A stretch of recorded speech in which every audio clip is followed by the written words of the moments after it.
बदलापूरमध्ये Kharwai MIDC मधील V K chemical कंपनीला पहाटेच्या सुमारास भीषण आग लागली। या स्फोटामध्ये कंपनीतील 4 ते 5 कामगार गंभीर जखमी झाले, एकाचा मृत्यू देखील झालाय। अग्निशमन दलानं आगीवर नियंत्रण मिळवण्यात यश मिळवलंय। धाराशिवमधल्या 3463 अंगणवाडी कर्मचाऱ्यांचा संप काही सुटत नाहीये। संप सुटत नसल्या कारणामुळे प्रशासनानं आता त्यांना कारवाईचा इशारा दिलेला आहे। राज्य शासनाचे आदेश आल्यानंतर तत्काळ कारवाई करणार अशी माहिती जिल्हा परिषदेच्या मुख्य कार्यकारी अधिकाऱ्यांनी दिलेली आहे।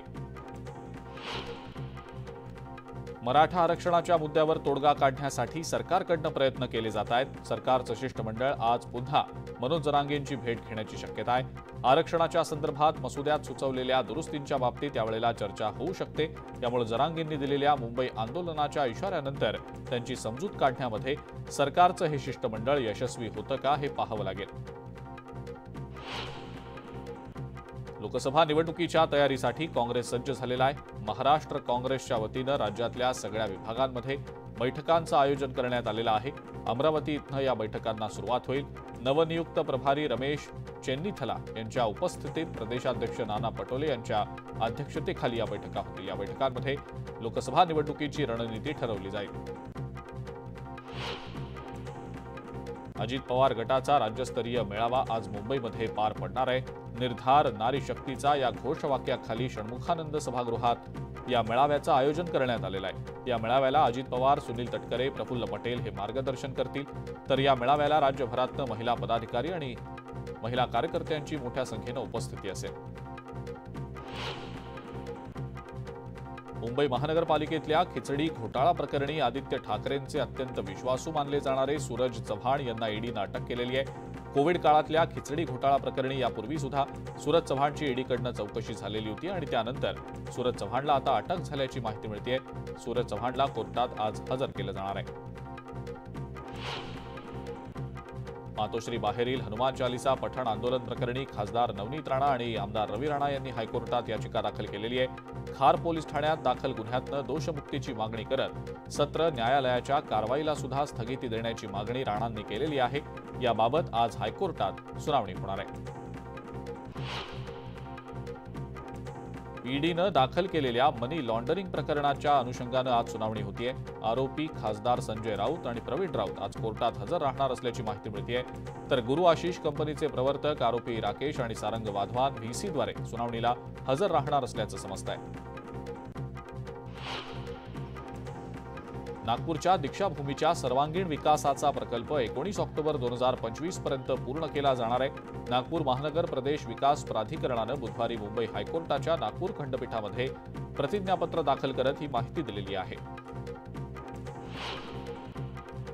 मुंबईच्या महालक्ष्मीमधल्या रेसकोर्सच्या बहुचर्चित पुनर्विकास प्रस्तावाबाबत रेसकोर्सच्या व्यवस्थापनाला आज होणाऱ्या खुल्या सभेमध्ये माहिती दिली जाणार आहे। पालिका आयुक्त इक्बाल सिंग चहल या सभेमध्ये सादरीकरण करणार आहेत। या प्रस्तावाला मोठा विरोध होतोय, त्यामुळे व्यवस्थापनानं येणाऱ्या सदस्यांसाठीची नियमावली तयार केलेली आहे। या पुनर्विकासाला विरोध करण्यासाठी पर्यावरणवादी निदर्शनं करण्याची देखील शक्यता आहे।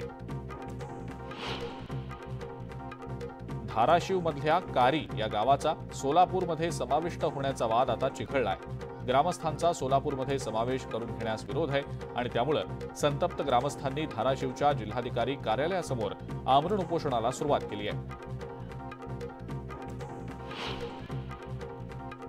मुंबई पुणे एक्सप्रेसवेवर आज 5.25 तासांचा वाहतूक ब्लॉक घेतला जाणार आहे। चिखले पूल इथं मुंबई वाहिनीवर मुंबई रेल विकास महामंडळाच्या तर्फे गर्डर बसवण्याचं काम केलं जाणार आहे आणि या कामासाठी एक्सप्रेसवेवर सकाळी 11 ते दुपारी 1:15 वाजेपर्यंत आणि त्यानंतर दुपारी 2 ते संध्याकाळी 5 पर्यंत हा वाहतूक ब्लॉक घेतला जाणार आहे। या वेळेमध्ये पुण्याहून मुंबईकडे जाणारी वाहतूक पूर्णतः बंद असेल। मुंबईतल्या अंधेरी पूर्व आणि पश्चिम या परिसरांना जोडणाऱ्या गोपाळकृष्ण गोखले पुलाची एक बाजू सुरू करण्यासाठी आता 25 फेब्रुवारीचा मुहूर्त निश्चित झालाय। गोखले पुलाचे गर्डर बसवण्यासाठी उशीर झाल्यामुळे आधीची मुदत हुकलेली होती आणि याआधी 15 फेब्रुवारीची मुदत देण्यात आलेली होती। जामनेरमध्ये पशुसंवर्धन विभागाच्या वतीनं दूध उत्पादक शेतकरी आणि सहकारी आणि खासगी दूध डेअरीच्या व्यापाऱ्यांची बैठक घेतली गेलेली आहे। या बैठकीमध्ये शेतकऱ्यांच्या दुधासाठी प्रति लिटर 5 रुपयांचं अनुदान देण्यावर चर्चा करण्यात आलेली आहे। वाहतूक सुरक्षा सप्ताहाच्या निमित्तानं कल्याणमध्ये रस्ता सुरक्षा अभियानाअंतर्गत कल्याण पोलिसांनी वेगळी शक्कल वापरली आहे. मद्यपान करून वाहन चालवल्यानं होणारे अपघात रोखण्यासाठी वाहन चालकांना चक्क दूध प्यायला देत दारू सोडा आणि दूध प्या असं आवाहन पोलिसांनी केलंय. उत्तर महाराष्ट्रामध्ये थंडीचा जोर कायम आहे. गेल्या 2 दिवसांपासून उत्तर महाराष्ट्रात गारठा आहे. बुधवारी जळगावातलं तापमान हे 9.3 अंश इतकं नोंदवलं गेलेलं होतं. राज्यातल्या अन्य भागांमध्ये किमान तापमानामध्ये काहीशी वाढ झालेली आहे. मुंबईमध्ये दररोज विजेची मागणी ही 3800 मेगावॅट पर्यंत नोंदवण्यात येते. आता थंडी वाढल्यानं वातावरण थंड करणाऱ्या विजेच्या उपकरणांचा वापर सुद्धा आता त्यामुळे कमी झालेला आहे. त्यामुळे मुंबईच्या विजेच्या मागणीमध्ये घट झालेली आहे. बुधवारी विजेची मागणी 2100 मेगावॅट होती. 11 आणि 12 जानेवारीला अनुक्रमे 3183 आणि 3274 मेगावॅट मागणी नोंदवण्यात आलेली आहे. कांद्यामुळे शेतकऱ्यांचा वांदा होत असल्यानं मनमाड, मालेगाव आणि नांदगावच्या शेतकऱ्यांनी आता कांदा लागवडीकडेच पाठ फिरवली आहे. त्यांनी आता हरभरा आणि ज्वारीची लागवड करण्यावर आता भर दिलाय. त्यामुळे यंदा कांदा लागवडीच्या क्षेत्रात मोठी घट होणार असल्याचं दिसतंय. आगामी निवडणुकांच्या पार्श्वभूमीवर बुलढाणा जिल्ह्यामध्ये पोलिसांच्या बदल्यांचं सत्र सुरू झालेलं आहे. बुलढाणा जिल्ह्यात 28 पोलिसांची बदली झालेली आहे. यामध्ये 10 पोलीस निरीक्षक, 7 सहाय्यक पोलीस निरीक्षक आणि 11 पोलीस उपनिरीक्षकांची बदली करण्यात आलेली आहे. मुंबई विद्यापीठामध्ये परीक्षेचा कायमच गोंधळ असल्यानं मुंबई विद्यापीठाचं परीक्षा आणि मूल्यमापन मंडळ हे नेहमी चर्चेत असतं. विधी शाखेच्या प्रथम सत्र परीक्षेमध्ये लेबर लॉ आणि इंडस्ट्रियल लॉ या विषयाची प्रश्नपत्रिका ही नवीन अभ्यासक्रमाऐवजी जुन्या अभ्यासक्रमानुसार देण्यात आल्याचा धक्कादायक प्रकार घडल्यानं विद्यार्थ्यांचा गोंधळ उडाला. राज्यामध्ये JN1च्या रुग्णांच्या संख्येत दुपटीनं वाढ झालेली आहे. 201 नव्या रुग्णांची नोंद झाल्यानं आता रुग्णसंख्या 451 वर पोहोचली आहे. तर पुण्यामध्ये कोरोनामुळे एकाचा मृत्यू झालाय. त्यामुळे आरोग्य विभागानं काळजी घेण्याचं आवाहन केलंय. वांद्रे कुर्ला संकुल, कुर्ला LBS मार्ग, धारावी आणि सायन यांना जोडणारा सायन स्थानकावरील छत्रपती शिवाजी महाराज टर्मिनस दिशेकडील महत्वाचा उड्डाणपूल हा लवकरच पाडण्यात येणार आहे आणि तिथे एक नवा पूल बांधला जाणार आहे. नव्या पुलाची बांधणी होईपर्यंत वाहतूक वळवली जाणार आहे. परिसरातल्या 9 रस्त्यांवर आता वाहनं उभी करायला मनाई करण्यात आलेली आहे. पर्यायी मार्गाचा 20 जानेवारीपासून वापर करावा असं आवाहन वाहतूक पोलिसांनी केलेलं आहे. म्हाडाच्या मुंबई मंडळानं धारावी पुनर्विकास प्रकल्पाअंतर्गत हाती घेतलेल्या 5 पैकी 3 इमारतींचं बांधकाम पूर्ण झालेलं आहे. उर्वरित 2 इमारतींचं बांधकाम मार्चपर्यंत पूर्ण करण्याचा संकल्प मुंबई मंडळानं केलेला आहे. या इमारतींच्या बांधकामासाठी 650 कोटी रुपये खर्च झालेले आहेत. धारावी पुनर्वसन प्रकल्पाकडनं ही रक्कम मंडळाला मिळाल्यानंतरच 4 इमारती DRPला हस्तांतरित करण्यात येतील. म्हाडाच्या कोकण मंडळाच्या 5311 घरांची सोडत गेल्या महिन्याभरापासून रखडली आहे. 24,000हून अधिक अर्जदार सोडतीच्या प्रतीक्षेत आहेत. मुख्यमंत्री एकनाथ शिंदे यांच्या हस्ते सोडत काढण्याचा म्हाडाचा विचार आहे आणि आता मुख्यमंत्री सध्या दावोस दौऱ्यावर आहेत. परतल्यानंतर राम मंदिराचं उद्घाटन, मग प्रजासत्ताक दिन आणि त्यामुळे म्हाडाच्या सोडतीला 26 जानेवारीनंतरचाच मुहूर्त मिळण्याची शक्यता आहे. मुंबई ट्रान्स हार्बर लिंक अर्थात अटल सेतूवर सेल्फी आणि फोटो काढणाऱ्या 390 जणांकडनं 3.5 लाख रुपयांचा दंड वसूल करण्यात आलाय. या सगळ्यांनी पुलावर वाहनं थांबवून वाहतुकीला अडथळा निर्माण केलेला होता. या पुलावर विनाकारण थांबण्यास आणि वाहन उभं करण्यास मनाई आहे आणि तरी सुद्धा अनेक चालक या सेतूवर वाहनं थांबवून सेल्फी आणि फोटो काढत असल्याचं दिसतंय. त्यामुळे वाहतूक पोलिसांनी आता कारवाईची मोहीम हाती घेतलेली आहे. डोंबिवलीमध्ये सिद्धेश बागवे या कलाकारानं पुस्तकरूपी रामाची प्रतिकृती साकारलेली आहे. 62,500 पुस्तकांच्या माध्यमातून 50 फूट राम मंदिराची प्रतिकृती साकारण्यात आलेली आहे. 19 जानेवारीपासून 10 दिवस ही प्रतिकृती नागरिकांना पाहता येणार आहे. अयोध्येमधल्या राम मंदिराच्या उद्घाटनामुळे रामाच्या मूर्त्यांची मागणी वाढल्याचं पाहायला मिळतंय. धाराशिवमध्ये गेल्या महिन्याभरामध्ये 10,000हून जास्त मूर्तींची विक्री झालेली आहे. त्यामुळे मूर्ती कारागिरांच्या हाताला देखील आता काम मिळालंय. सोलापूरमधील रामभक्त तरुण सोलापूर जिल्ह्यातनं अयोध्येला एकट्यानंच पायी निघालाय. 16 दिवसांपूर्वी या तरुणानं बार्शीमधनं पदयात्रेला सुरुवात केली आहे. तो सध्या हिंगोलीमध्ये पोहोचलाय. येत्या 22 तारखेला अयोध्येमध्ये प्रभू श्रीरामाच्या मूर्तीची प्राणप्रतिष्ठा केली जाणार आहे. अमरावतीमधनं 500 किलो कुंकू अयोध्येला जाणार आहे. हे प्रतिकात्मक कुंकू चांदीच्या कलशामध्ये घेऊन नेलं जाणार असून उर्वरित कुंकू हे रथाच्या माध्यमातून अयोध्येला नेलं जाईल. ठाणे जिल्ह्यातल्या मतदार यादीमध्ये 12 जानेवारीपर्यंत आणखी 48,471 नवमतदारांची वाढ झालेली आहे. 27 ऑक्टोबर 2023 पर्यंत 63,43,889 मतदारांची नोंद झालेली होती.